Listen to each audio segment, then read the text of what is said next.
Possibly. I mean, at this stage, it's clear that the US pressure is getting stronger and stronger. It's been fairly consistent now for 2 or 3 weeks, with visits by Jake Sullivan last week, as well as this visit by Lloyd today. The message is essentially the same, that Israel has to start winding down the operation, that what has been called by Joe Biden the indiscriminate killing of civilians has to come to a stop, and that perhaps a new approach is needed, a new phase in the Israeli Defense Forces military operation in Gaza has to switch to something that Lloyd has been talking about for quite some time.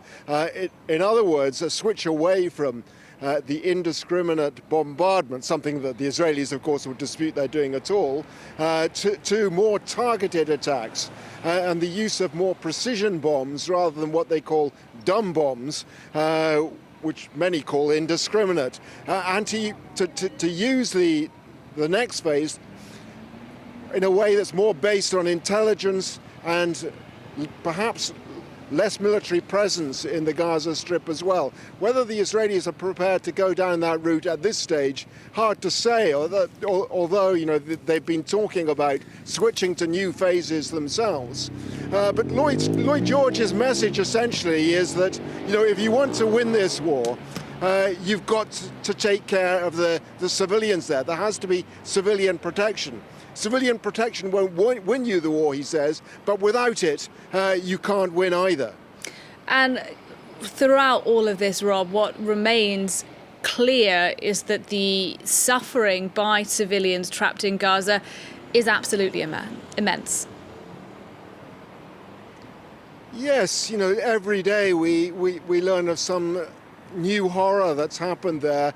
Now it's the death of 110 people in the Jabalia refugee camp in the north of Gaza.